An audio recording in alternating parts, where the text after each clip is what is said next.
As you end another day of hard work at work and school, let your troubles fade into darkness. Fall into a world of fantasy and magic. Embrace the darkness and join us for bedtime stories with the abyss. Tonight we have a special guest. Tonight with our bedtime stories, we will hear from Imp Two. Enjoy, relax, listen to the stories, and fade into darkness. Tonight's story, Cinderella and the Glass Slipper. Once there was a gentleman who married for his second wife the proudest and most vain woman that ever was. She had by a former husband 2 daughters of her own, who were indeed exactly like her in all things. He likewise had a young daughter, but she was of unparalleled goodness and sweetness of temper, which she took from her mother, who is the best creature in the world. Having a stepmother or stepfather is not always a bad thing. Many of you might have a bonus parent, or even bonus siblings like our little girl.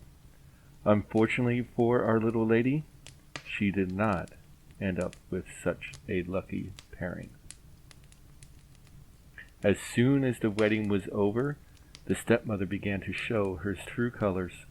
She could not bear the good qualities of this pretty little girl, because they made her own daughters appear all the more odious. The stepmother gave her the meanest work of the house. She made her scour the dishes and tables. She made her clean the stepmother's chamber and the chambers of her daughters. She made her sleep in a dirty attic on a wretched straw bed, while her sisters slept in fine rooms with floors all inlaid, on beds of the finest, newest fashion, and where they had a looking-glass so large that they could see themselves at their full length from head to foot. The poor girl bore it all patiently, and dared not tell her father, who would have scolded her, for his wife governed him entirely. When she had done her work, she used to go to the chimney corner and sit down there in the cinders and ashes, which caused her to be called Cinder Wench. Only the youngest sister, who was not so rude and uncivil as the older one, called her Cinderella. However, Cinderella, notwithstanding her coarse appeal, was 100 times more beautiful than her sisters, although they were always dressed very richly. It happened that the king's son gave a ball and invited all of the maidens to it. Of course, our young ladies were also invited. They were mightily delighted at this invitation, and wonderfully busy in selecting the gowns, petticoats, and hair-dressings that would best become them. This was a new difficulty for Cinderella, for it was she who ironed her sisters' linen and pleated their ruffles. They talked all day long of nothing but how they would be dressed. "For my part," said the eldest, "I will wear my red velvet suit with French trimming." "And I," said the youngest, "shall have my usual petticoat, but then to make amends for that I will put on my gold-flowered cloak, which is far from being the most ordinary one in the world." They sent for the best hairdresser they could get to make up their headpieces and adjust their hairdos, and they had their red brushes and patches from Mademoiselle de la Poche. They also consulted Cinderella in all these matters, for she had excellent ideas, and her advice was always good. Indeed, she even offered her services to fix their hair, which they very willingly accepted. As she was doing this, they said to her, "Cinderella, would you not like to go to the ball?" Cinderella could have lied to her sisters, telling them the opposite of what they thought they would hear. But Cinderella was pure of heart and told them the truth. "Alas," she said, "you would only make fun of me." "You are quite right," they replied. "It would make the people laugh to see a cinder wench at a ball." Anyone but Cinderella would have pulled their hair out at the roots, but she was very good and dressed them perfectly well. They were so excited that they hadn't eaten a thing for almost 2 days. Then they broke more than a dozen laces trying to have themselves laced up tightly enough to give them a fine, slender shape. They were continually in front of their looking-glass. At last the happy day came. They went to the court, and Cinderella followed them with her eyes as long as she could. When she lost sight of them, she started to cry. Her godmother, who saw her crying there, asked her what was the matter. I wish I could. She was not able to speak the rest, being interrupted by her tears and sobbing. This godmother of hers, who was a fairy, said to her, "You wish that you could go to the ball. Is that not so?" Yes, cried Cinderella with a great sigh. "Well," said her godmother, "be a good little girl, and I will make it so you shall go." Then she took her into her chamber and said to her, "Run into the garden and bring me a pumpkin." Cinderella went immediately to gather the finest she could get and brought it to her godmother, not being able to imagine how this pumpkin could help her go to the ball. Her godmother scooped out all the inside of it, leaving nothing but the rind. After she had done this, she struck the pumpkin with her wand, and it was instantly turned into a fine coach covered with gold. She then went to look into her mouse trap, where she found 6 mice, all alive, and ordered Cinderella to lift up a little of the trap door. She gave each mouse as it went out a little tap of her wand, and the mouse was at that moment turned into a fine horse, which altogether made a very fine set of 6 horses, with a beautiful mouse-colored dapple gray. Being at a loss for a coachman, Cinderella said, I will go and see if there is not a rat in the rat trap that we can turn into a coachman. "You are right," replied the godmother. "Go and look." Cinderella brought the trap to her, and in it there were 3 huge rats. The fairy chose the one which had the largest beard, touched him with her wand, and turned him into a fat, jolly coachman, who had the smartest whiskers that eyes had ever beheld. After that she said to her, "Go again into the garden, and you will find 6 lizards behind the watering pot. Bring them to me." As soon as she brought them back, her godmother turned them into 6 footmen, who skipped up immediately behind the coach, and clung as close behind each other as if they had done nothing else their whole lives. The fairy then said to Cinderella, "Well, you see here fit to go to the ball. Are you not pleased with it?" Oh, yes. she cried. But must I go in these nasty rags? Her godmother then touched her with her wand, and at the same instant her clothes turned into cloth of gold and silver, inlaid with jewels. This done, she gave her a pair of glass slippers, the prettiest in the whole world. Being thus decked out, she got up into her coach, but her grandmother above all things commanded her not to stay past midnight, telling her at that same time that if she stayed 1 moment longer, the coach would be a pumpkin again, her horses mice, her coachman a rat, her footmen lizards, and that her clothes would become just as they were before. Cinderella promised her godmother to leave the ball before midnight, and then she drove away, scarcely able to contain herself. The king's son, who was told that a great princess whom nobody knew had arrived, ran out to receive her. He gave her his hand as she stepped out from the coach, and led her into the hall. There was immediately a profound silence. Everyone stopped dancing, and the violin ceased to play. So entranced was everyone with the singular beauties of the unknown newcomer. How would you feel if everyone in the room was staring right at you? Would you be vain and strut like a peacock? Or would you be graceful and accept their kind glances? Nothing was heard but a confused noise of, "How beautiful she is! How beautiful she is! Look at her! Look at her! How beautiful she is!" The king himself, old as he was, could not help watching her and telling the queen softly that it was a long time since he had seen other than the queen herself, so beautiful and lovely a creature stepped through the doors of the hall. All the ladies were enamored by her clothes and headdress, hoping to have someone make one for them the next day after the same pattern, provided they could find such fine materials and as able hands to make them. The king's son led her to the most honorable seat, and afterwards took her out to dance with him. She danced so gracefully that they all more and more admired her. A fine meal was served up, but the young prince ate not one single morsel, for he was just gazing upon Cinderella and her beauty. Cinderella went and sat down by her sisters, showing them 1,000 civilities, giving them part of the oranges that the prince had given to her, which very much surprised the sisters, for they did not know who this person was. While Cinderella was thus amusing her sisters, she heard the clock strike 11 3/4, whereupon she immediately made a curtsy to the company and hurried away as fast as she could. Arriving home, she ran to seek out her godmother, and after having thanked her, she said that she wished that she might go to the ball the next day, because the king's son had invited her.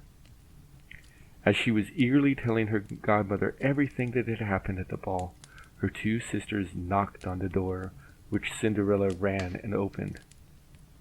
"You stayed such a long time," she cried, yawning, rubbing her eyes, and stretching herself as if she had been sleeping. She had not, however, had any manner of inclination to sleep while they were away from the house. "If you had been at the ball," said one of the sisters, "you would not be tired at all. The finest princess was there, the most beautiful that mortal eyes had ever seen. She showed us 1,000 civilities and gave us oranges."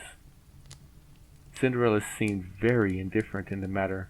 Indeed, she asked them the name of the princess, but they told her that they did not know it, and that the king's son was very uneasy on that account, and would give all the world to know who she was. At this, Cinderella said, smiling, "How happy you have been! Could I not see her? Ah, dear Charlotte, do lend me your yellow dress which you wear every day." "Are you mad?" cried Charlotte. "Lend my clothes to such a dirty cinder wench as you are? I should be such a fool." Cinderella indeed well expected such an answer, and was very glad at the refusal, for she would have been heartbroken if her sister had lent her the dress that she had just asked for in jest. The next day the two sisters were at the ball, and so was Cinderella, but dressed even more magnificently than before. The king's son was always by her, and never ceased his compliments and kind speeches towards her. All this was so far from being tiresome to her, and indeed she quite forgot what her godmother had told her. She thought that it was no later than 11 when she counted the clock striking 12. She jumped up and fled, as nimble as a deer. The prince followed, but could not overtake her. She left behind one of her glass slippers, which the prince picked up most carefully. She reached home, but quite out of breath, and in her nasty old clothes, having nothing left of all of her fine clothes, except for one of the glass slippers, the mate to the one that she had dropped. The guards at the palace gate were asked if they had not seen a princess go out. They replied that they had not seen anybody leave but a young girl, very shabbily dressed, and who had more the air of a poor country wench than a gentle woman. When the two sisters returned from the ball, Cinderella asked them if they had been well entertained, and if the fine lady had been there. They told her yes, but that she hurried away immediately when it struck 12, and with so much haste that she dropped one of her little glass slippers, the prettiest in the world, which the king's son had picked up. They told her that he had done nothing but look at her all the time at the ball, and that most certainly he was very much in love with the beautiful person who owned the glass slipper. What they said was very true, for a few days later the king's son had it proclaimed by sound of trumpet that he would marry the maiden whose foot fit the slipper. They began to try it on the princesses, then the duchesses, and all in the court, but it was in vain. No one was able to fit the shoe. Then they brought it to the two sisters, who did all they possibly could to force their foot into the slipper. The first sister went and her big toe was just too big to fit in the shoe. Her mother told her that she should cut off her toe because no princess would ever have to walk again. So the sister did that. She took a knife and cut off her toe so that her foot may fit into the shoe. The prince took her on top of his horse and rode away. A little bit further down the road, two doves came and signaled that he should look at the foot. When the prince looked down, he saw blood dripping from the shoe and knew immediately that the sister was not the woman that he was looking for. He brought her back to her house and asked the second sister to try it on. The second sister's heel would not fit, so her mother told her, "Cut a piece of your heel off, for when you are a princess you will not have to walk anywhere. People will carry you to where you need to be." With that, the youngest sister took a chunk of her heel off with a knife, slipped on the shoe, and the prince took her upon the horse, seeing that the shoe fit the girl. Again, as the prince rode away, birds came and signaled that he should look down. He looked down and saw blood once again dripping from the shoe and knew that he at once had been fooled again. He brought her back to her house and asked if there was anyone else who might be able to fit the shoe. The sisters laughed. No one here." Cinderella, who saw all this and knew that it was her slipper, said to them laughing, "Let me see if it will not fit on me." Her sisters burst out with laughter and began to tease her. The prince looked earnestly at Cinderella, and finding her very beautiful, said that she should try it on as well, and that he was going to marry anyone who fit the shoe, no matter what she looked like or what she was wearing. The prince had Cinderella sit down, and putting the slipper to her foot, he found that it went on very easily, fitting her as if it had been made of wax. Her two sisters were greatly astonished, but then even more so when Cinderella pulled out of her pocket the other slipper and put it on her other foot. Then in came her godmother and touched her wand to Cinderella's clothes, making them richer and more magnificent than any of those she had worn before. And now her two sisters found her to be that fine, beautiful lady whom they had seen at the ball. They threw themselves at her feet to beg forgiveness for all the ill treatment that they had made her undergo. Cinderella took them up, and as she embraced them, said that she forgave them with all of her heart, and wanted them always to love her. She was immediately taken by the young prince, dressed as she was, and a few days later he married her. Cinderella, who was no less good than beautiful, gave her two sisters lodgings in the palace, and that very same day matched them with two great lords of the court. The end.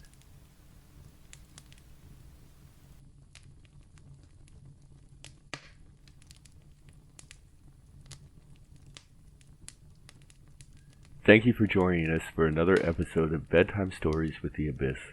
Join us every Tuesday for another story of magic and fantasy. As you drift off to sleep, let the peace of the tallest mountain and the peace of the smallest stone be your peace. Let the stillness of the stars watch over you. Let not your thought, your dreams, or your daydreams disturb you. As sleep comes to your eyes and slumber to your eyelids, lie in peace and let the music of the fire lull you to rest. Let you arise in peace. Thank you again, and I'll see you next time. Good night.